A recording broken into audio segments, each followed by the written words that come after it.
Hi, everybody. Welcome to our event, Digital Marketing Boost, how to elevate your digital marketing program.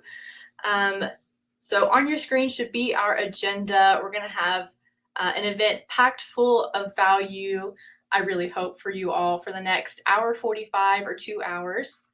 As people are coming into the room, I just wanted to let you know how our Demio platform works. You don't have to worry about your camera or microphone being on. A lot of you have already seen the chat. Hello, guys. And then we also have in this right corner, right side is going to be your polls and your handouts when they pop up. So I'm going to pop up 2 polls real quick. One, are you attending Winter AMA in February? We're going to be there, so if you are, you should definitely come stop by the booth. And then another poll, which of these subjects do you find the most difficult to teach? Search engine, content marketing, email marketing, PPC, or social media? All right, got a lot of people coming in. We have only one person coming in person right now to AMA. I hope we see you there. A lot of people coming virtually. And right now, for the most difficult subject to teach is search engine optimization. Which isn't a surprise there, it's a really hard subject. So then, if everybody would like to open up their chat, tell me what flavor you associate the color green with. Is it green apple? Is it lime? Is it key lime? Is it something else? What do you think? Oh, or mint, yeah. What do you associate the color green with? Joanne said veggies. Leaves. Avocado, yeah. Mochi or matcha. Those are green a lot of times as well. Sour, said Dr. Jen. All right. So the rest of our platform, every once in a while, we're going to pop up an action in the bottom left hand of your corner. If you don't want to see it anymore, there's a little close button on it, so it's not blocking anything else on screen. And then I will be sharing some free assignments after Fernand's session, so make sure you stick around for that.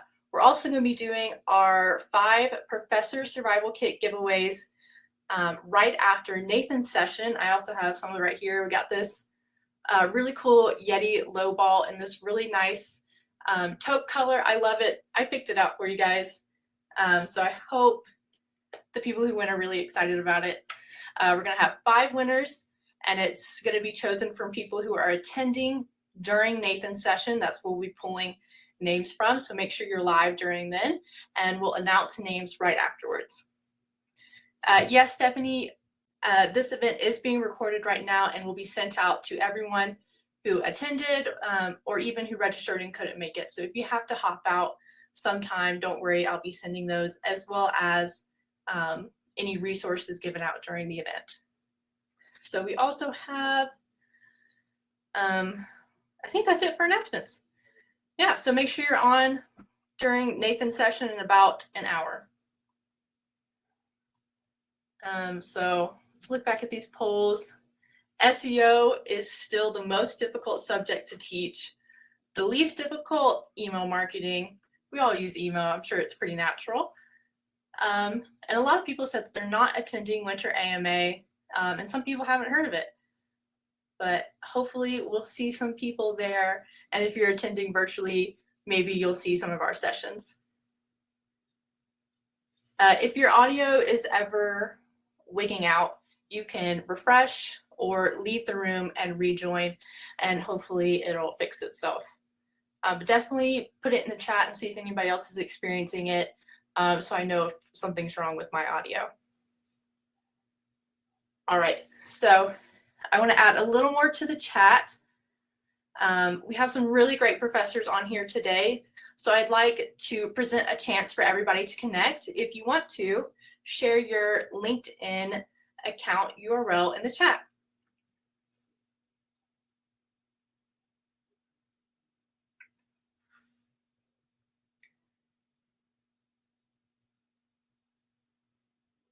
Okay. All right. I guess we're going to go ahead and get started. Thank you, Dr. Jen. There are your LinkedIn's in there in the chat, and we'll just all connect with each other. So I'm going to get started on today's event. So some of you may be Stukent customers, some of you may be not familiar with Stukent at all. We are a digital education technology company, and we do digital textbooks, courseware, and simulations. So we're going to show off some of our latest products in digital marketing. We have a wonderful SEO courseware that's come out with 2 really great authors. And then we have email marketing, digital marketing essentials, and then content marketing as well, as we're going to show you today. So I'm going to pull up that video. As a marketing educator, you know how rapidly the industry changes and how hard it can be to keep your curriculum up to date. At Stukent, our goal is to lighten your workload by providing courseware and simulations that are always kept current, are easy to implement, and provide the most hands-on learning experience for your digital marketing program. You're probably already familiar with Mimic Pro, our best-selling digital marketing simulation. But we've also added several new, ready-to-use simulations to our digital marketing line. Here's a closer look at just some of the skills your students will gain with Stukent's digital marketing simulations. In Mimic SEO, students will take on the role of an SEO specialist.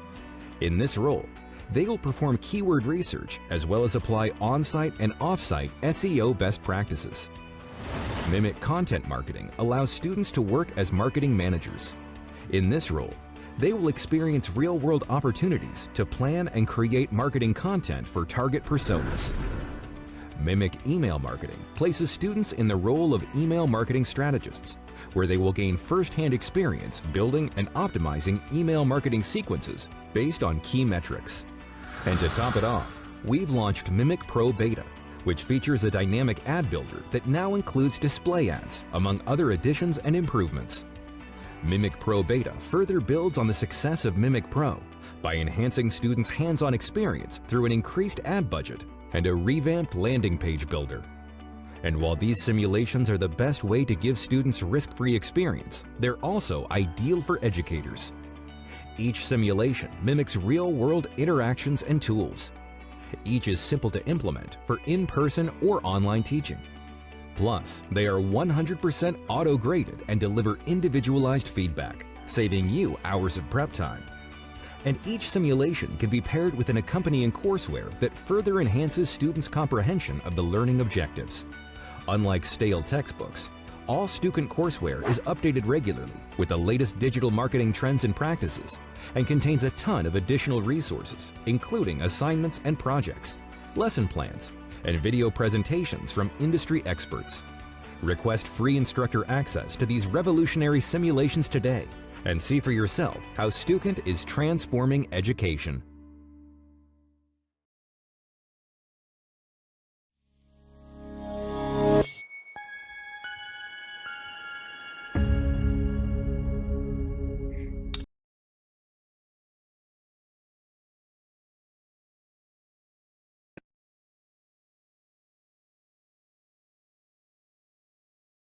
Nathan's.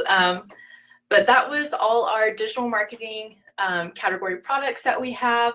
I put up an action in the bottom left hand of your screen so you can see them all on one page.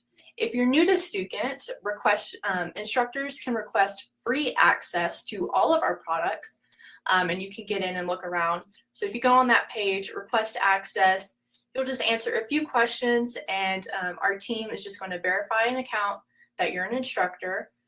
If you'd like to play through any of the simulations, I suggest scheduling a demo with a course consultant so they can really show you how to navigate the platform. In that video, you should have seen Mimic SEO. That is brand new, seen today. You can get free instructor access in this button down here. And I hope you all really enjoy it. I'm really excited for us to start promoting it and getting classes on the Mimic SEO simulation. So now I'd like to go ahead and introduce Fernand. He is a professor at SEReS University, where he's been helping build out a very robust digital marketing program and a really interesting program as well for educating other professors. So let me pull up his slides real quick. And Fernand, you can go ahead and come on the screen. Hi, everybody. Thank you for being here. Thank you for allowing me to be with you. This is the first time in my life I do a presentation in English, so be nice to me. I'll try to convey information regarding the way we do business. So for those of you that are looking at Stukent material as a business partner, so you can start your own online academy, or if you're looking at Stukent material as something that can accelerate your teaching programs and help your teachers be updated to the ultimate information on our industry, the digital marketing industry, this is the right place to be. I've had a relation with them for many, many years. And just before I start, I can tell you that Stukent has helped SEReS University to elevate its digital marketing teachings in every single way. And you're going to get some perks, but the perk I got today is to learn about the Mimic simulator for SEO. So that is a big thing for us. Okay, my name is Fernand. Nice to meet you again. I'm a professor of digital marketing at SEReS University. I'm in charge of two programs. I will mention them in a few minutes. And I will also let you know about the business models we have, the technologies we use, how we charge students, which platforms we use. So stay connected and go. And I'm just the start of the presentation. The very good and important presentations come after me. So I have the challenge of keeping your attention and not letting you go. Okay. Who's SEReS University? It's a Mexican university, a Mexican Spanish or Spaniard university that focuses only in digital marketing and leadership programs. In the leadership part, we have coaching programs, and in the digital marketing part, you'll see all the contents we have today. We've worked in international programs for companies like Cisco and SAP. SAP is a business application company that helps companies like Volkswagen or many economic chains of companies or clusters to connect and work together. And Cisco is an international company of telecommunications that competes against Microsoft, Dell, Microsystems, Hewlett Packard. And for them, we created two marketing programs focused on teaching their partners how to lead the marketing efforts. And those programs were translated into 9 languages, which are Korean, Japanese, Chinese, France's French, Brazil's Portuguese, Italian, German, American English, and international Spanish. And we have more than 12,000 students around the world, and we were able to see how students behave between Asia, Europe, and the different countries in American continent. Even within the US, we found the different behaviors between regions, like 5 or 6 different behaviors we found in the US from students studying the materials. We are specializing now in digital marketing for educators. I'll show you a master's degree we have in that for that effect. And we also have our traditional programs focused for mainly for entrepreneurs centered around their own projects, where we do not do assignments, we do mentorships. So students find or bring a project, and they work either one project through all the process of the master's degree, or they change projects, or they bring customer projects to their learning processes with us. Okay, that's the presentation of the university. We have 2 business models. One business model is the one we use for the master's degree that is aimed at educators in digital marketing. And the business model is separate the courses in such a way that the university has the most number of opportunities of getting new students, especially today with things that have changed. We used to have semesters, but we can no longer operate on semesters. We, as a company, we need to generate income. And to work that, what we do is every time the team builds courses, we look the content in such a way that we don't have like sequential content, or we have the minimum amount of sequential content so students can start the whole program every time a new course starts. So for the master's degree in educator in digital marketing, we were able to fit 3 dates in 2022 and 4 dates in 2023. How does this program work? Well, the master's degree has 4 courses in 2022 and 4 courses in 2023, 8 in total. All of them, every single one of these courses comes from Stukent materials and or simulators. So we start this year with professional branding, and at the same time, students can, of course, take the courses on digital marketing essentials, which is one of my favorite courses in all the Stukent material. In the second semester of the year, they can start digital marketing analytics and social media marketing. Basically, our students go through 2 courses at the same time. Every week they have 2 sessions, Mondays and Tuesdays. And next year they will have content marketing strategies, services and experience marketing, SEO strategy and skills, which is a very long course, and email marketing. In email marketing, you will be interested to know that we are updating all the materials from Stukent. We're adding the Hubspot Academy because we recently signed an agreement with them, so they give us access to the platform to be used as a university. I'm sure the next speaker, which is from who comes from HubSpot, will tell you a little bit about it.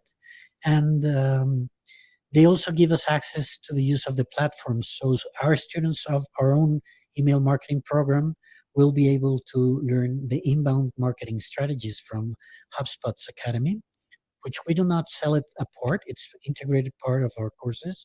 And they will also be able to use the simulators from Stukent. So it became a very, very, very robust. I know because I saw the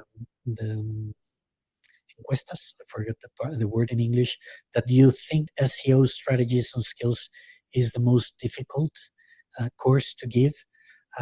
Wait till you sign up for the materials from Stukent and you run the simulator for yourselves because you have access to it if you're teachers, and you're gonna love it. You can do one round after another and after another. If it works the way analytics and marketing essential works, you're gonna love it. In digital marketing essentials, which I have used because the SEO Mimic simulator is very new for me. I didn't know it existed. At the digital marketing essentials, we do six rounds of the simulation with students. The simulation is the same every time, and they get a lot of money. Like I think they get $50,000, so they can invest in doing and practicing. So basically, when they leave the courses, they do have experience to show for themselves, and when they start looking for work, they can show experience, which is very good. So this is the master's degree for educators that we have. The next product has a different business model.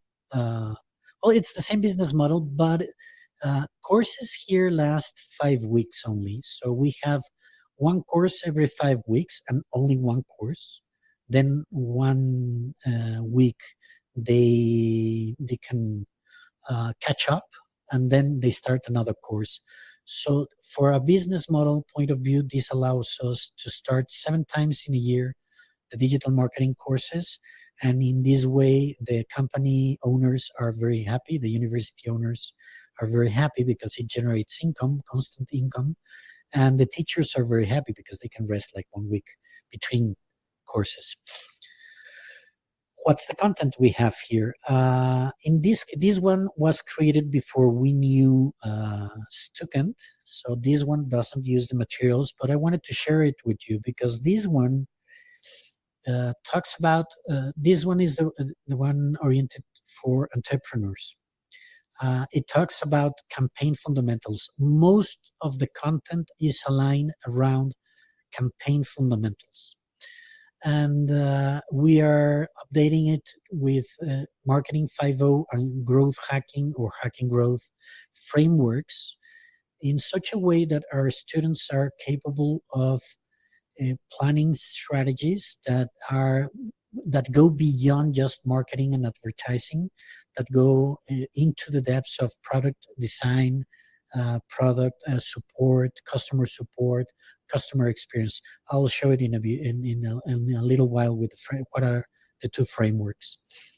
In this case, these 3 courses are required when a student starts, but then they can go to the one that is being delivered at the moment, which are consumer psychology, branding, leadership dimensions, UX, user experience, front end, social media, and social advertising, SEO, internet advertising, e-commerce, chatbot marketing, email marketing, that will have Hubspot too, storytelling and copywriting. Okay. Well, that's with regards to the, I forgot to see the chat if you had questions when I was talking. Okay. I have it open here. If you have questions, you can write it and I can read them. With regards to the platform that that we use, I can explain it this way. We have 2 platforms. One's for administration, one's for education. You can use Stukent materials to create either courses where students attend a school, a campus, or you can use it to create courses that are delivered online. We do both. We have a mix. In the education platform, when we do the university normal courses with the normal degrees that are based mainly on semesters, we use Google Workspace for education tools and platforms. We used to use YouTube, but we have stopped. I'll tell you in a moment. And we basically use Classroom and Google Drive to put all the content generated by us for student to access. We used to have a beautiful channel, a YouTube channel that was hidden, and all the videos were hidden, and we had the playlists only for students at SEReS University. But something changed in the last 2 years with YouTube, that they started screening the content of YouTube channels from universities, even if the videos were private. And they started flagging the videos. So if a teacher used a video from YouTube or any music or anything that had rights to it that we did not pay for because we took it from YouTube, we would get the videos banned. So it became very painful to see a beautiful YouTube channel with 2 years of content from a master's degree that was updated all the time. Every time a class appeared, a course finished, all the content was there for students to access for life. But YouTube started blocking individual videos at the beginning, and eventually they blocked the main channel of the university, which was like a heart attack for everybody. So we decided to migrate from YouTube to Drive. And we had to delete the content. It was very painful for most of the students that used to access it. So learn from us, please. Use your Drive accounts for the university if you have Google Workspace for education. That's one model, mainly for students that come to the campus. The other model is an LMS, learning management system. We use LearnDash. It's a plugin that works with WordPress and as a video platform that protects as the most it can videos from being downloaded by customers or students or whomever, is Vimeo is the platform where we put the videos, and we do not um, we do not share videos from Vimeo openly on a web page. We only share them through the courses, so they cannot be viewed. If someone gets the link, they cannot see the video on a web page just by visiting the video link. It's blocked only to our domain, seresuniversity.com.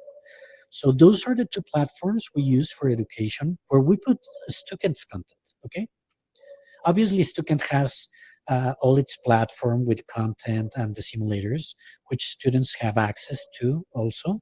So they get access to two of them, at least. The next platform we have is the administration platform. Let's see. Let's get the slide. Okay, there we have. The administration platform,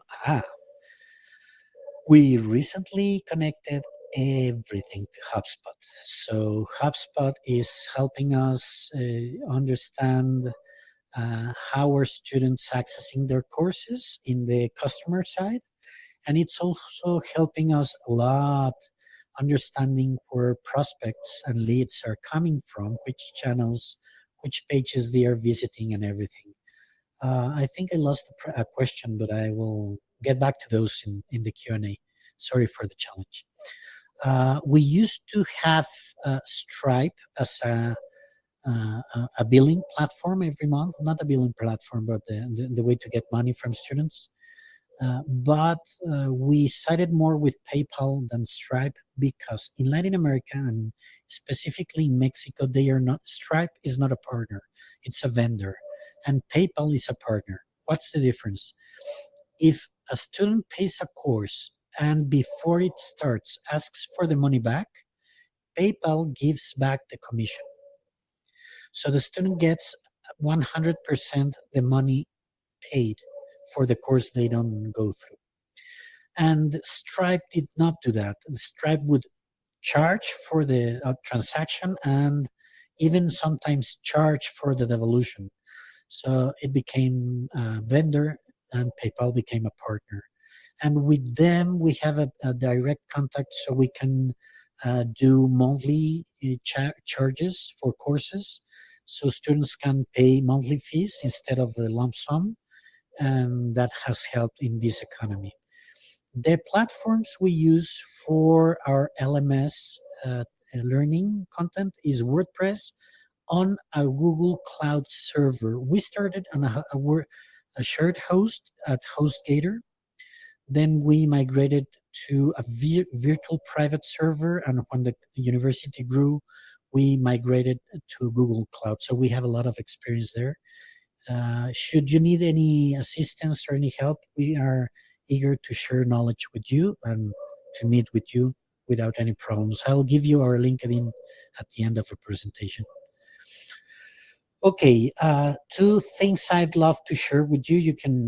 You're welcome to do a print screen of this, but you will also have the slides on the webinars section of Stukent, where this material goes to every time. Remember I told you I was going to talk about very briefly about two frameworks that have changed completely the way we teach students. Usually advertising and marketing would stop at acquisition, and activation, retention, and revenue would start with sales, with customer support, and finance analyzing the cost of goods, COGS, COGS. The full framework that we aim today when we build courses, it's not only campaigns, it's also the activation process, which is sales, the retention, and the revenue, even if we have to modify products and the engineering has to get involved in it. So what you see here is usually a marketer would stop here at acquisition, but we are aiming to teach our students the full process all the way to the revenue part. We even start with the revenue part with a business case when we teach students, because digital marketing is not only evolving in the way students can do advertising, it's evolving in the way you can build products or customers can build products. So if our students don't understand all the process all the way down, we have a problem there. So they're learning the full stack, the complete full stack. Growth hacking comes, Bill, from a name, from a book printed in 2013 called Hacking Growth. It's a methodology used to grow very fast through experiments. Companies like Dropbox, Evernote, Airbnb. The book is a very nice read, even though it's from 2013, because when you read the book, you find examples of things they were predicting in 2013 that you are living every single day when you use platforms. So the name of the book is Hacking Growth. Hacking Growth. There's an edition from 2017. It's a red book, so that's the best one to get. Hacking Growth. Yes, I changed it to Growth Hacking because that's the action of. Okay, so this is the first framework. The last thing to know about this framework is that to think strategically, you need to understand how to do testing. So instead of having to blame people for campaigns not working or products not working, Hacking Growth teaches people to do experiments, even with products. And the experiments are the ones, and the data, the big data there, is the one that tells a company which direction to take. By the way, the list of courses that you thought were more difficult did not include the big data or data analysis. And Stukent has great material on that content also, which is fundamental to these programs. So take a look at that content too. Okay. Well, the second framework, I'm not going to go too deep into this, and this is my last slide, so you can rest with all the information, is Marketing 5.0. Having to think in Spanish and speak in English made me forget the name of Kotler. When Kotler wrote the book Marketing 5.0, he was documenting a reality, the now of our marketing. And the thing I love the most about the book is that it makes our students stop thinking about, oh, let's be creative, and start thinking about being data driven and doing agile marketing. Hacking Growth is all about agile marketing. And the marketing today, when we go back to the streets and to the stadiums and to the restaurants, will start to be more predictive, more contextual, and more augmented. Like you know these technologies, and we'll be able to see it through the screens of our cell phones. But in the specific case of data-driven and agile marketing, is two must-have contents in your programs. Agile marketing is growth hacking. I didn't see anything related to that in Stukent's content, except for the customer part and experience. And data driven, they have very good content regarding this area inside their materials. So you should take a look at that. Why Marketing 5.0 as a framework? Because students start understanding that they have to make informed decisions, not creative decisions. An example I can give you, if you attest, you do with our audience, we did a test sending an A/B test email that said scholarships and save the date. And my creativity made me think that scholarship would earn the most click-throughs and registrations, but it was not true. Save the Date generated the most clicks and the most registrations in that campaign. So that's the kind of agile marketing and testing based on informed decisions. Artificial intelligence is coming out now to be able to help you predict outcomes. I don't know. I haven't searched at Hubspot, but that's next conference you'll hear if they have artificial intelligence integrated. But what I can tell you from HubSpot is that they save every single information from prospective students. So it's a platform I love because I've discovered as a marketer that when a student gives us their name and email for the first time with an authorization, even if that person had been visiting our university's website for 6 months, HubSpot has the information stored and we get to see a name there. So that's nice. People in the admissions area love it. Okay. Well, that would be all my presentation. I hope this information on the platforms, the programs, the content, the business model helps you. My LinkedIn is Fernand Swilly. You're welcome to have it there. I'm writing it down on the chat also, so you can have it there. And how long did I take? I hope I didn't take more than 20 minutes. No, just a little over 20 minutes. You're great. It was great to hear about the structure of your courses and how you're doing things over there and the successes you've found by changing up the way you do things. If anybody has some questions, I know Fernand answered quite a few during them. If you have any more, throw them in the chat real quick. I have some questions for you, Fernand. So do you give your students access to the drive all at one time, or do you kind of control that flow? When they get access to Stukent material, they get access to all of it at the same time. But the classes we deliver, they get access to them as they are being delivered.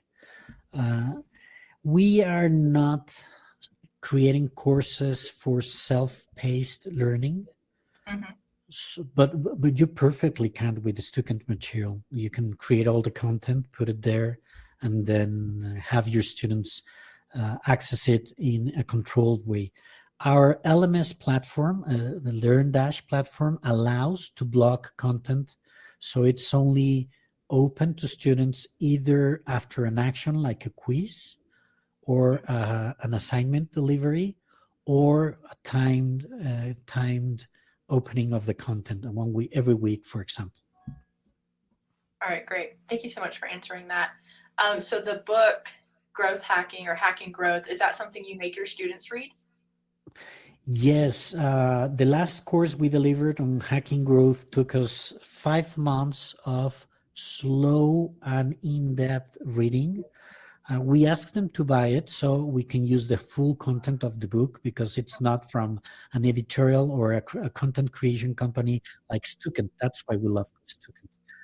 We are in the edge of not being using correctly the rights of growth hacking or hacking growth book in that sense. So we force students to have the book. Mm-hmm. But it requires, it does transform the way students think even from the start. So it's a requirement. Yes. All right, that's cool. Having your Much students, I know information. the making that perspective, industry perspective, very central to your course is a really great feature, I believe. And I know that's something really big in our SEO courseware as well. I know we had a lot of chat in the chats about that, and the poll that it was the most difficult to teach. We have two really great authors, Scott Cowley and Steve Wiedemann. Scott's Mhm. actually been in the chat right now, but they made their courseware so that if you don't have any SEO experience, you can still really help guide your students to apply that knowledge and skill. Sup, Scott? So that's something really great about their courseware.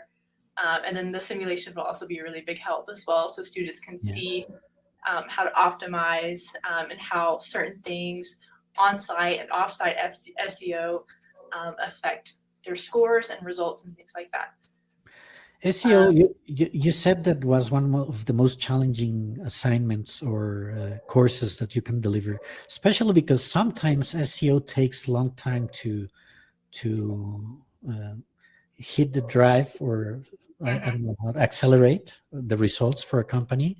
In the end, is the most important strategy for every single company that wants to create a community. There's something I left out of the presentation that just crossed my mind, and this has to do with the overload the excess of load that we as teachers have. Mhm. If I have to choose one reason, or to talk about one of the reasons I chose Stukent as a partner for me, I usually have to spend a lot of time creating content without violating uh, uh, rights. Oh, the how do you call the, well, not using more than 10% of content from any book or any material. And with Stukent, the material is there for you, and it's really well done. It's incredibly well done, and it's updated also. So what you will find is that instead of suffering a life of trying to find the content and having to know the right amount of content that you can legally use, with Stukent you can use everything, and then you start to invest more time in the simulators, in the practices, in the challenges you put students, in the projects you assign to them, and you start enjoying again the task of being a teacher today in the most competitive environment that is today, which is digital marketing. Because I don't know you, but what I see is that every single student I have becomes a teacher. All of them want to teach because that's a new algorithm in their lives. Well, that's a really great point. I'm sure it's a testament to you as a great professor that all your students want to teach. Well, I don't think I wish it had to do with me, but I think it has to do with the TikTok generation or the Snapchat generation or the Twitch generation. So it's more a generational thing. And they are sages. Yesterday I was seeing my daughter mimicking a TikTok. She's 10, and she was teaching the mirror something she would have transmitted in TikTok if I allowed her to. And she was becoming like a teacher, showing how the clothes have to be cut. And then I had to shout because she was cutting the clothes. She just out. So it's a generational thing. Definitely. So I loved Fernand's comment about how we create a lot of content for you guys. And so we have 4 free assignments that we're handing out right now. It's going to pop up in your handouts tab in this right side of your screen. We have one for SEO, one from email. Those are directly from the courseware. So you can get kind of just like a little taste of the content in those courseware. And then we have 2 entirely brand new ones for digital marketing and content marketing utilizing Canva. And so those were some that me and another team member here at Stukent created for you guys. And I really like them. I love Canva. The digital marketing one, we also included an element of reviewing the buoy.com sitemap. So you get just like a little bit of SEO in there as well. So those are all popped up now. Hope you guys really like them. Canva, we're going to have at the end of today's session, Jason Wilmot, the head of education at Canva. So stay tuned for that. Let me check my agenda real quick. So we have, we have a special announcement video for you guys. We are launching Intro to Business this year, and it's going to be really great. We're going to show just a little teaser video, and hopefully you guys really like Finance, it. human resources, supply chain, marketing, operations. Your students demand more. Introducing all new Intro to Business courseware and simulation. Coming soon.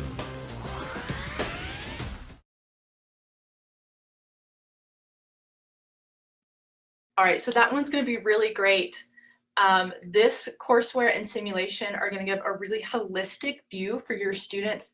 They're going to be able to have experience in basically all the functions of a business, so they can get that bigger picture and really prepare them for their role after school. So now we are going to play Nathan Singer from Hubspot, his session. Unfortunately, he wasn't able to make it live today, so he pre-recorded his session for us, which is really great. And we're going to hand out some resources that I collected and put together that go along with this presentation so that you guys have something to take from it a little more tangibly. So I'm going to pull that up real quick.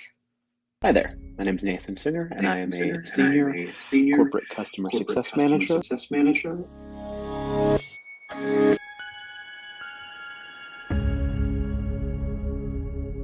Hi there, my name is Nathan Singer, and I am a senior corporate customer success manager in HubSpot's North American segment. And I'm super excited to chat with y'all about some trends we're seeing in digital marketing for 2022. Originally, we're supposed to have like 3 or 4, but I really couldn't get it down that much. And that's one of the great things about digital marketing in general, is there's so many exciting things going on in the space. So we'll do 5, but we'll keep it under the time limit. No problems there. So without further ado, first trend we're seeing is conversational marketing. And this takes a number of forms, right? And one thing I know for a fact was on every marketer's mind in 2021 was the Apple iOS security updates, right? And this is a huge thing that affects top of the line metrics for marketers and certain amounts of visibility into who is receiving and opening emails, okay? And what we're seeing here is there is a major consumer shift towards privacy in the last couple of years, as there should be, right? And what marketers have to do is meet customers where they're at and continue those email marketing best practices of only sending folks that have verifiable opt-in, obviously, right?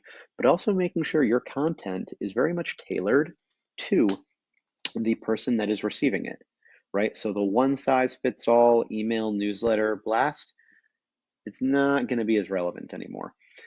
But there are some really exciting things going on in this space. The first is chatbots and that kind of conversational marketing that comes with them. So a lot of wonderful companies doing work in this space, like HubSpot, of course, and Drift, and among others, right? And the ability to actually have a marketing conversation with a bot, right?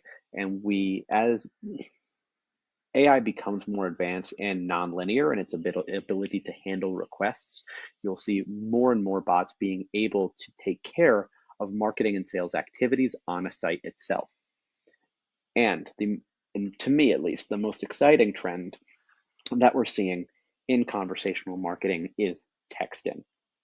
Okay, and we've seen this for a while within customer service, right? The confirmations via text message, right? Or you have an appointment coming up, or even in some brands' case, the ability to actually text directly with an agent and share information and actually get your issue resolved straight via text message, which is a humongous win for the brands doing that. And what we're going to see moving forward is a move to text, partially because, again, it's getting more privacy settings. It's going to be harder to view those top of the line metrics. Some of those vanity metrics are going to be going away on the email side. So that'll push towards texting a little bit more. But also, it's the native communication platform that most people use, right? It is the primary what you default to for communicating with friends, largely, right? And that might be just on native texting, whether it's on Apple or Android, it might be on WhatsApp, it might be on WeChat, wherever it is, right? It might be on Signal, might be on Telegram. So brands that are able to have a meaningful discussion with their customers and prospects via text are gonna be the winners in this space. And let's think about it this way. Previously, let's say you are interested in buying a car, right? And previously, you may, way back when, you just had to deal with the dealership and there was a total asymmetry of information, right? But currently, you might go online, you might sign up to receive kind of email newsletter, and it might be like a blast about, all Hondas, right? But I'm not interested in all Hondas. There's a lot of different types of Hondas. I want to buy an Accord. I don't want to buy an HRV or a CRV or a Ridgeline or, a ton of Hondas, right? I want to buy the specific car. So as email marketing got more sophisticated, you of course are able to pick out the type of car that you are interested in. But where we're going a step further in texting is the ability to, hey, that car you're looking, say I'm buying a used car, for example. Hey, new updated car in your area comes in via text. Oh, interesting. What is the price? Is there any history of collisions, right? Are you able to send that over? Or how close is it to me? And all of those, that interaction can actually be made, oh, I'm not interested in really an Accord anymore. Are there any other cars that might be available, right? Having that communication with the brand actually via text message, right, is going to be an enormous win for engagement above and beyond what email would do, right? So we're super exciting trend that we're seeing moving into 2022. Keeping it moving, the next one is short form video. So obviously, short form video is nothing new, especially in the social media sphere, right? And we know that especially from TikTok's virality in 2020 and 2021. And of course, other platforms like Instagram and like YouTube rushed to get short form video content into that game. And more platforms we're seeing are prioritizing quick, fast-paced content, right? And this has extending into marketers, of course, on the B2C side, but interestingly, also on the B2B side, right? 30% of social media marketers are planning to invest more in short-term video than any other social strategy. 33% plan to leverage short-form video for the first time in 2022 per HubSpot's research. But I think one interesting thing we're seeing is within B2B segments particularly, and the same reason short-form video works in social media and in B2C is the same reason it works in B2B. Our attention spans are very short, right? And it is simply an easier way to get content out into the world. One thing I see all the time with especially larger B2B clients is it can be very challenging for marketers to get information from sales or their executive team or their subject matter experts or their engineers, right? It's hard to get someone to sit down and write you a 1,600 word, 1,200 word, 800 word even, right, article articulating their thoughts, and then that needs to be copywriting and needs to go back and forth, right? Those edits need to be made. It's so much easier to just have, especially when everyone is able to record. If you have a video platform embedded into your CRM, like HubSpot has that video capability, any of your execs or your sales managers, your engineers, whomever, they can crank out a really quick short form video articulating the value of your brand or answering particular common questions that your customers or prospects might have, and boom, that can go right out, right? And that low barrier to creating valuable content, to have anyone creating valuable content within your brand, humongous win for marketers. And I think that's going to pick up even further in the B2B space. Cruising right along, influencer marketing, right? Very interesting trend that goes back a while, right? If you think about it, influencer marketing goes back, I don't even know how long, but is it really, it's just having someone with authority, whether it's actual or perceived authority, whether it's authority because of knowledge or authority because of fame, right? Pitching, extolling the values of someone's product. Generally, you pay them, right? You pay a big time spokesperson, they advertise it. And traditionally, they may have not known that much about the brand, they may have not cared that much, etc. Right? Now, influencer marketing then developed, of course, around social media to be influencers on social media marketing. Okay, so that's sort of, same thing, different hat, if you will. But influencer marketing had been less accessible to smaller brands, right? Why? Because smaller brands can't always afford a celebrity, whether it be like an actual celebrity, right? Or a TikTok influencer or a YouTube influencer who are very much actual celebrities in their own right these days, right? So what we are looking at is influencers with smaller followings, smaller, meaning a couple 100,000 to a couple million, being sought after by different brands, because what we're actually seeing for brands is that there is a bigger ROI in having a bunch of smaller, more niche influencers endorsing and pitching your product than there is for sort of one larger celebrity sponsorship or post deal, right? And there's a couple different reasons for that. It can often be because, and again, if we're looking at the B2B segment for a moment here, in addition to B2C, well, let's stay on B2B for just a moment. A lot of B2B commerce, right? A lot of B2B industry, the knowledge base is often pretty niche, right? And subject matter expertise can be hard to come by. And if you have an influencer in these particular spaces, their endorsement can really carry a lot of weight, right, for prospects and customers. And similarly, there has been a shift, of course, to a more conscientious branding, right? And that's not a shift it's beyond the scope, but it's very interesting, but it's beyond the 5 trends that we're gonna look at today. But within that, we are seeing influencers. Folks want to know more about the brands that they are pitching, right? Not just taking any deal for sponsorship because it comes their way. And of course, there are exceptions to this rule as well. But what you're getting now is that combination of smaller influencers, dedicated following, right? That might be a little bit more niche. And those influencers in turn are doing more due diligence on the brands that are reaching out to them, making sure that those products that they are endorsing via social media, via publicly, whatever, are good, right? Or a good fit for their audience, because their audience wants that authenticity as well. Authenticity is a major trend that we're seeing throughout all the things I'm talking about, right? We want a more authentic buying experience. And again, all this is really a good thing, okay? Because we want to have, when an influencer, especially in perhaps a more niche brand or a smaller influencer that we really trust or we look up to, when they pitch something, we want them to be thoughtful about it. As consumers, we want them to really have done their due diligence so we don't buy that product and it's not as advertised, right?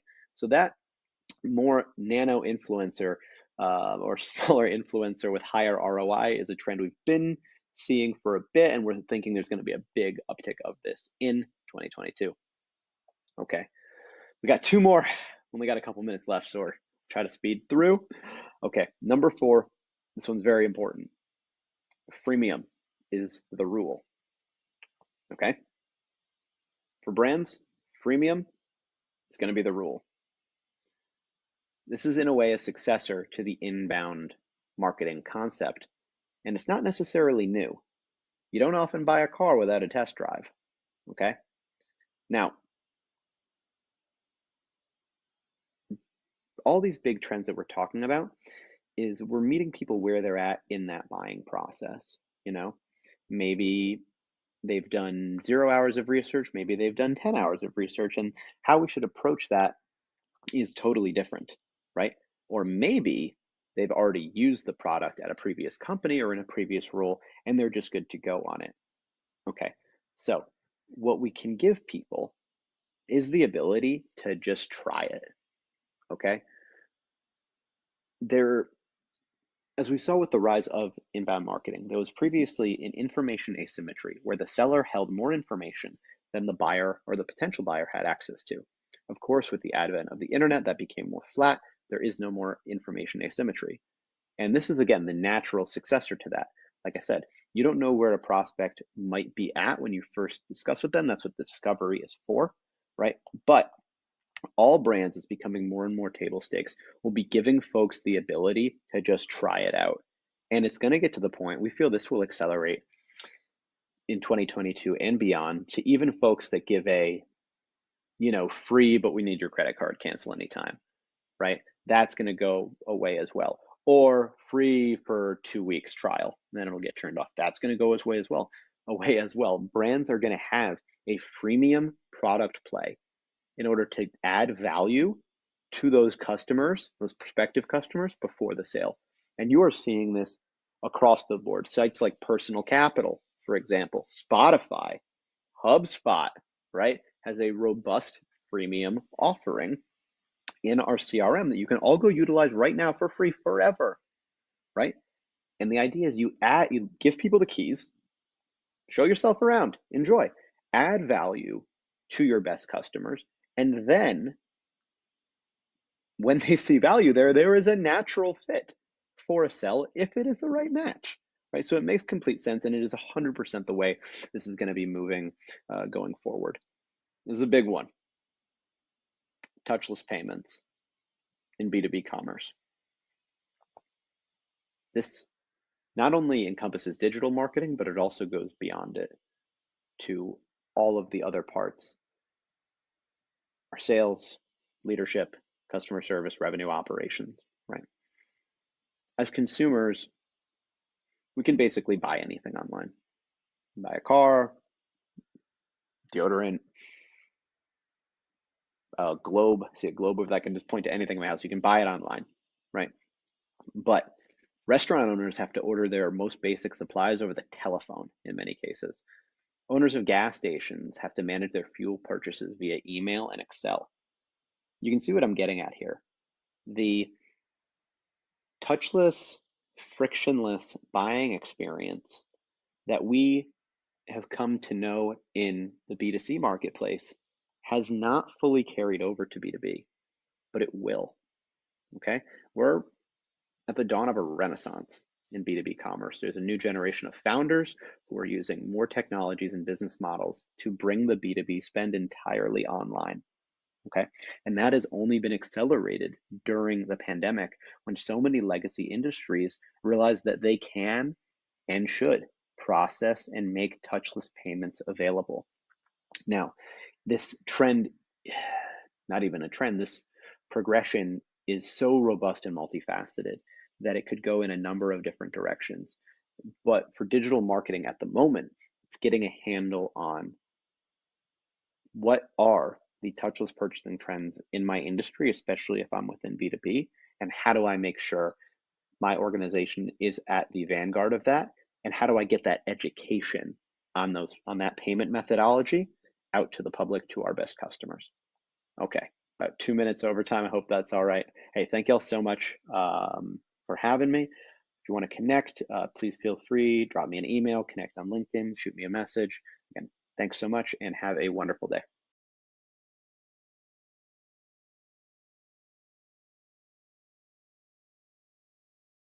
All right, thank you again so much to Nathan for pre-recording this for us.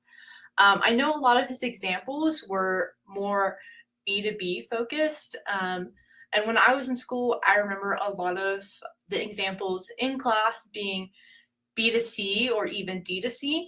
So it's really great to hear another perspective. And I hope that's something you can bring to your students as well.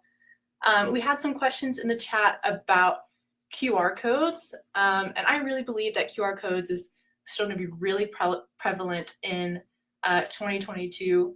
It's just a great way to direct customers. And even you might see it at educator conferences this year, where on a flyer, instead of a call out to a link, it'll just be a QR code and you can scan your phone. And I think it'll be a really great way for us to continue to connect, even with COVID going on. We had another question about, what was it?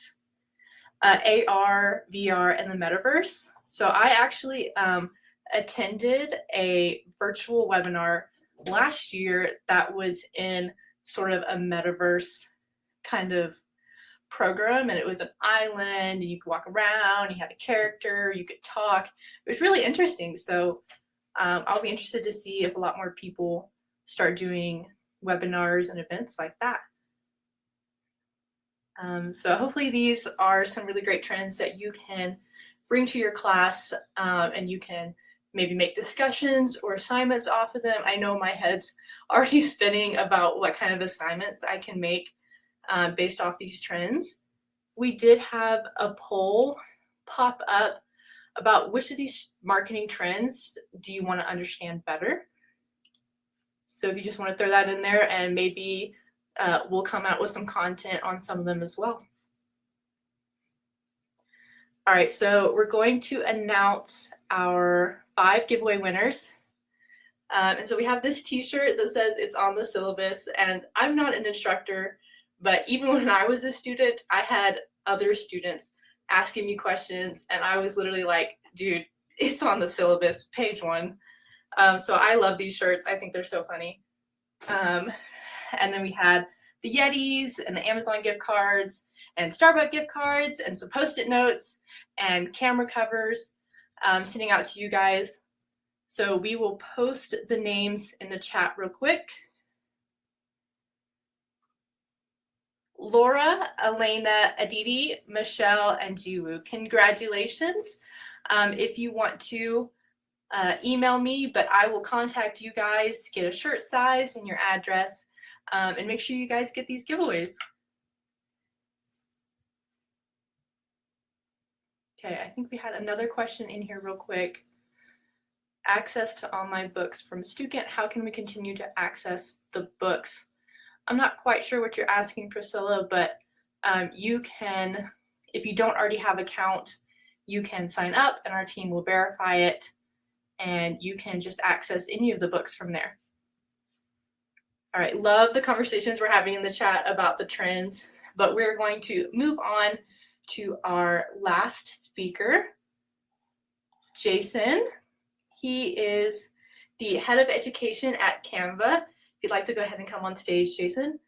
And he's going to show you around Canva how you can use it to elevate your course, simplify your prep, and make your classes more engaging for students. And then don't forget, we have some free assignments in the handout section that use Canva in them. So thank you so much for joining us today, Jason. Thank you for having me. Hopefully you guys can hear me okay. Give me a thumbs up if you can. Yeah, you're a little quiet, but I can hear you. All right, I'll try to talk louder. So first off, I'd love in the chat window if everybody could just give me a 0 to 10 number on how familiar you are with Canva and Canva for Education. If you've never heard of it, just throw a 0, or if you've used it and there's actually a poll in there, feel free to pull that out as well, just so I can kind of see where everybody's at. And once again, you may have used it personally, you may have used it in the classroom, you may have used it for marketing materials, but I'd love to kind of see where everybody's at with Canva. And I expect a wide array of results, which is what I'm getting. That's awesome. So first off, Jason Wilmot here. I'm the head of education at Canva. I actually spent 17 years at Microsoft leading their education team, started about a year ago. So today I'm just going to give you guys a quick overview, how to get started. I'll show you some of my favorite editing features that can be used both in the classroom as well as with marketing materials. And then we'll talk a little bit about the Canva for Education higher education offering that we are also working on. And if you're interested, we can talk through that as well. So with that, as we all know, and what you've heard in the prior presentations, is it's really a visual economy today. When you think about the visual economy, we are visual creatures. Visual content is actually 40 times more likely to be shared and remembered than static content. And yes, that includes the TikTok videos, that includes the asynchronous videos all over the web. You know, you see Facebook, Instagram, you see it everywhere. And when you think about this visual content, the platforms that exist today are not really there, but yet every interaction relies on this visual communication, whether it be a quick meeting where you're sharing something, an online whiteboard where you're working together on something. And so when you think about this, charts, data, graphs, billboards, it's all reliant on this visual communication.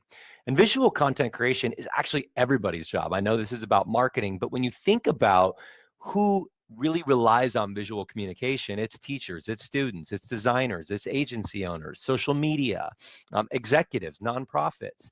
The list is endless when you think about where the future is going and from a visual content perspective. And when you think about how you used to have to design, it used to be really complex, right? I won't age myself, but the photos behind me, those are actually photography from me. I was pretty big into photography, took 4 years of it in college. And when you think about what it used to be able to do, I actually spent time in the darkroom making my images better. But when you think about how complicated it was actually really fragmented. First, you'd have to go find your stock photos and pay for them. Then you'd have to find your content management system, your printing, your publishing, your photo editing, your design templates, your fonts. These were all different tools that made it pretty complex if you didn't really know what you were doing. Even thinking about 4 or 5 years ago at Microsoft when I wanted to create videos, they were tens of thousands of dollars to create what arguably today is a simple 30-second video with my phone on a tripod and some quick editing in Canva. And so really, if you think about how far we've come and where we're going, that's really what Canva wants to do. Canva wants to empower all teams to achieve their goals through this thing called visual content creation or visual communication. We want it to be both accessible and visual, not just one or the other. And that's where Canva really is trying to fit in the niche and really think about how we can help support everybody be that better visual communicators. It's really the entire design ecosystem on a single, simple platform. When you think about simple, you often think, oh, I'm going to lose something. I need the more advanced. Oftentimes people are like, I want the advanced, I want the pro. The great thing about Canva is, once again, it is as simple as you need it to be. My 5th grader can drag and drop. He actually did a sea turtle report, which was pretty amazing. His teacher was blown away thinking I did it because it was so highly visual. It actually was just drag and dropping. But there's advanced tools as well. When you think about the advancement of what you're working with your students, you can cut up videos in Canva. You can insert photos and videos and create a collage. You can do the content management. We have millions of stock photos and design templates. You can actually physically print it from Canva. If you're working on flyers, or you can have a digital flyer and then go physically print that as a poster, all within Canva. So really thinking about how you teach within Canva can help your students stay in a single platform and get everything they need from that platform. And once again, it is perfectly built for education. When you think about infographics or designs, right? Like this drag and drop editor, you can see here some elements. There's millions of elements out there. So really taking what typically and historically would be maybe a simple email, and you can grab a template, make an amazing template, and make that email come to life in terms of what you're looking to do.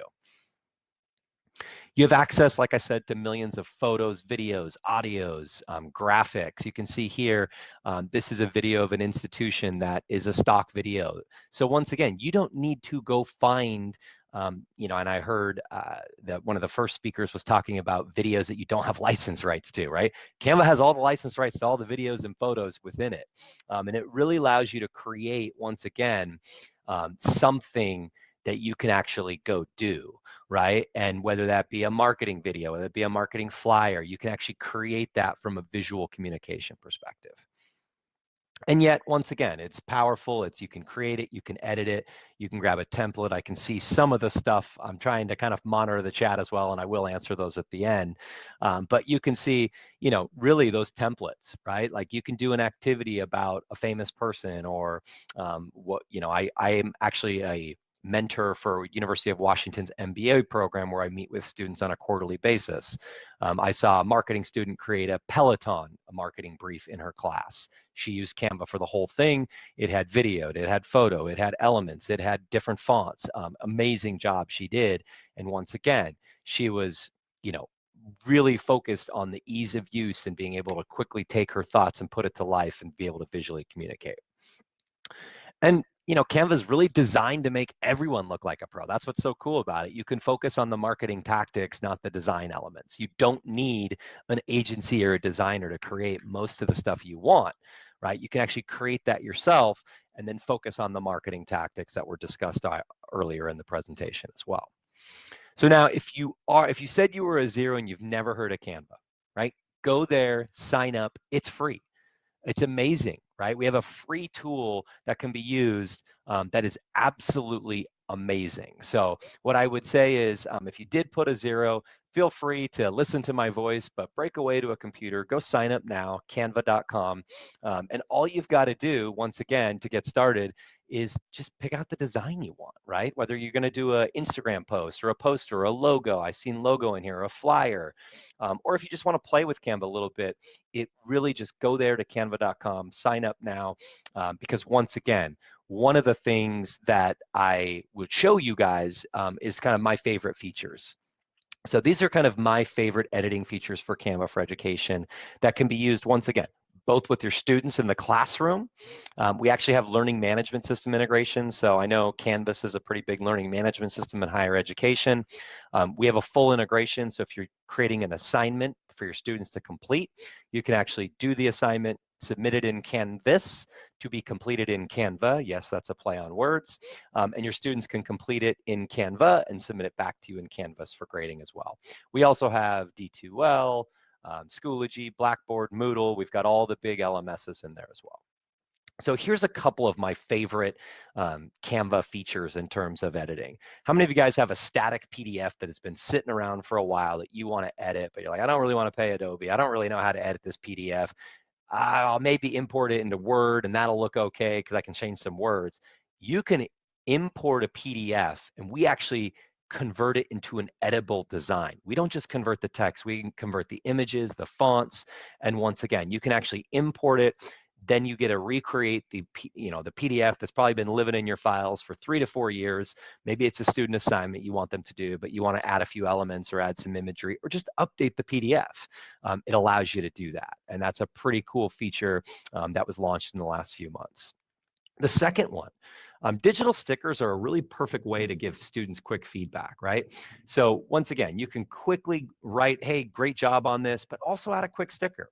Once again, this concept of visual communication carries over into feedback for students as well. And students love the visual communication back to them of, hey, great job, wow.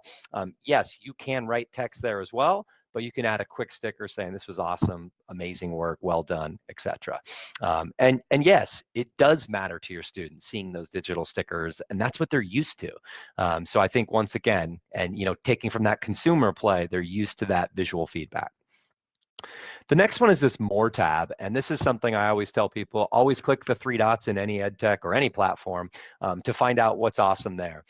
We have a ton of different integrations. This is emoji integration. There's Bitmoji integrations. If you saw my first slide, I had my Bitmoji.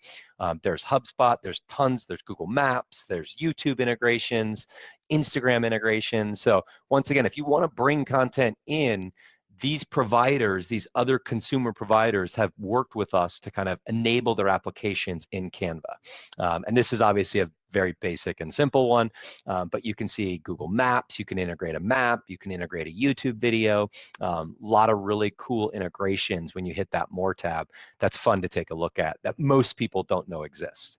Another fun one is drawing applications. So if you do have an iPad or a Microsoft Surface or a device with drawing capabilities, we now have a draw application in that More. So not only can you create elements, but you can actually draw on your design or your video as well. This is another one for your students. If you are submitting a template, this was some feedback we got. I submitted a template to the students to work on, and we got a lot of funny students that like to move things when they shouldn't be moving it. Once again, this is a locking feature where if you do submit a template, you can actually lock certain elements of the design so the students can't mess with it. I know it sounds simple, but in education, it's kind of a big deal. Maybe it's more so in high school where the students are a little bit free with their designs and maybe not as big in higher ed, but it also is a good way to lock something that you don't want to be edited. If you have a text field that you want them editing, lock everything else so they can just add text to that. And that's, once again, a cool way to prevent yourself, by the way, if you're actually updating it, or others from accidentally moving or changing those locked elements. And that was some feedback we've been given quite a bit. Charts and tools. So this is a big one. You can actually connect with Google Sheets. How many of you guys have developed a Google Sheet where you're like, oh my gosh, I want to make this into a chart, or a Microsoft Excel? And man, their charting documentation is a mess. So, once again, if you're going to visualize data, which is big in marketing, you can connect with Google Sheets. You can bring in your chart, and we can actually visualize that data in a much more functional manner, as you can see. And so this is really cool. You can see the example here using a bar chart as well as like a pictograph. This is really awesome when you start to, think about how you're going to market and teach your students and have your students use these data and elements. And so it's a really cool, quick charting application. And then, of course, you can create your own charts or tables as well. Editing videos. So this is obviously a core function within marketing is creating quick videos. You can actually upload your own video. You can actually record yourself. If you want to do screen recording, you can do that in Canva. If you want to have a green screen, you can do that in Canva. It gives you that capability, once again, to record yourself and or upload videos and then edit them, add background music, add different audio clips to it. So you can, once again, really think about how you want to edit.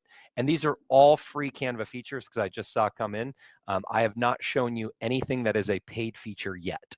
The paid feature adds more elements, it adds more photos, it adds more audio clips and music, etc. But just to go in and edit a video is free.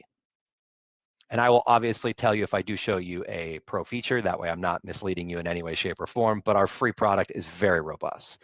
And then finally, here's some simple ways to use Canva in education. Post an assignment to your learning management system. I talked about this. I know there's a wealth of them, whether it's Google Classroom, Microsoft Teams, Canvas, but assign an assignment via your LMS to your students. Have them open the LMS, get the assignment, complete it in Canva, and turn it back in. Teachers and students presentations. This is a big one. This is, if you think about presenting and you want to use PowerPoint or Google's version, that's fine. But if you think about what Canva can do, it's so much easier and simple to create a very clean visual document. And yes, I spent 17 years at Microsoft, so I have my doctorate in Microsoft PowerPoint. I spent one day on Canva and was blown away. Like, this is really easy to use. And infographics. These are really good ways to represent data, represent content from a marketing perspective. So once again, you can use it to create a quick infographic. Digital posters. And once again, you can make this a physical poster by printing it. They can add, students, one of the things we're starting to see is as they create more materials in Canva, they're starting to create a digital portfolio of their work. Right? So when they do go into the workforce, they have a set of documentations that they created both visually as well as text, so they can show the way they communicate. And it's really helpful for students to kind of build that up in a digital portfolio. Printed poster I talked a little bit about, but if you want to print something from a student club or a marketing club perspective, invitations, you can do this as well. QR codes, if you click that little more button, you can actually add QR codes. So if you are going to print it around your campus, you can have a quick QR code that will take them to a website. Really cool in terms of what you can do with QR codes and different types of posters. My favorite one in higher education is the collaboration tools. Did you know that you can have 50 students working on the same template at once? This is an artwork exercise, but if you want to do a brain mapping exercise, a group mapping, or a whiteboard, you can have all your students log into Canva at the same time, and you can see here, they can see what each other are doing. And once again, this is a huge way to kind of collaborate, not only with your students, but also with other professionals on your campus as well. So you can kind of share and everybody can kind of work on a template together. Newsletters and communications. I think this was brought up a little bit. We have tons of different templates. And then once again, you can add these different templates as well. And yes, there is no watermark unless you add a pro or paid element photo in it, and then there will be a watermark. But for all, there's hundreds of thousands of free images as well as elements. And you can always upload your own pictures if you got them. So.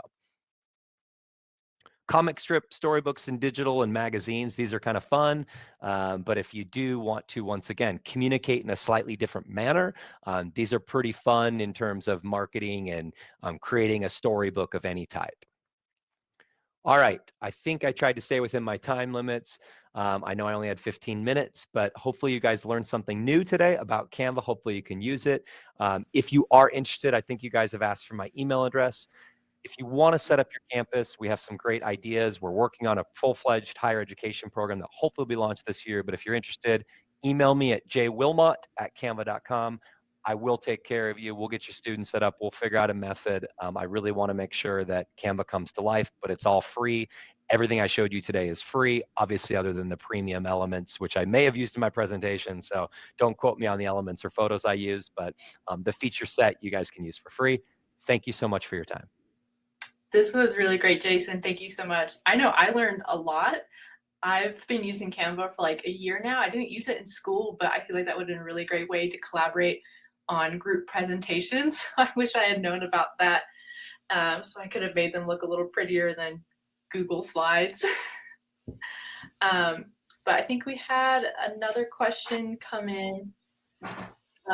What's your main competitive advantage over other stock image websites?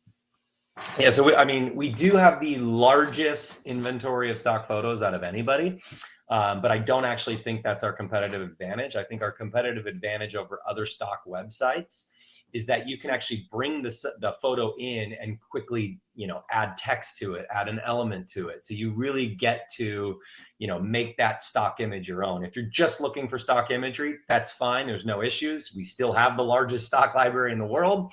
But at the same time, I think Canva's competitive advantage is really about visual communication and taking a stock image and making it something more. That's great. We had another question. Since you're the head of education, you should be a little familiar with like accessibility and things like that. Is there any kind of notes or things you're working on for accessibility for these higher ed and high school professors on here? Absolutely. So we just got our VPAT, which is, kind of the standard from an accessibility perspective. We also just added a dark mode to Canva. Accessibility is very top of mind. So we've got a whole list of product features that are continuous improvement on accessibility, I would say, is a core focus of Canva. That's great. Thank you so much. Kelly asked, any tutorial videos on how to collaborate on Canvas and integrate with LMS? There are, I don't know if there is videos, but let me dig up the help site and I will drop that in the chat window right now. Give me 2 seconds. Here you go. And once again, if you have any questions on connecting the LMS, feel free to email me. But Kelly, take a look at that website. That kind of gives the overview of how it will work. That's great. Thank you so much for sharing your contact information so people can reach out to you. Hopefully we can integrate Canva with LMS integration into some more of our assignments to make it a little easier for you guys. And I look forward to creating some more Canva assignments. Thank you, Jason. Thank you so much. Have a wonderful day. All right, if you liked this event today, this is a type of event that Stukent likes to put on. We do events probably at least once a month. So we're going to pop up our events page. We have a few coming up, like the Stukent Digital Summit and ProfCon in the summer. And we also have a new courseware, Name, Image, and Likeness, which I'm really excited about if you're interested in sports marketing or personal branding and things like that. So keep an eye out for that. I think our action disappeared, but it's just stukent.com/events. And you can also just find it on our regular homepage under resources. So thank everybody. Thank you so much for being here today. We had a bunch of LinkedIn URLs earlier in the chat. So if you want to go find some more professors to connect with, you can scroll up and do that. Oh, thanks so much, Brianna. That is our link right there to the events page. So hopefully we'll see you guys again on another event. Thank you. Bye.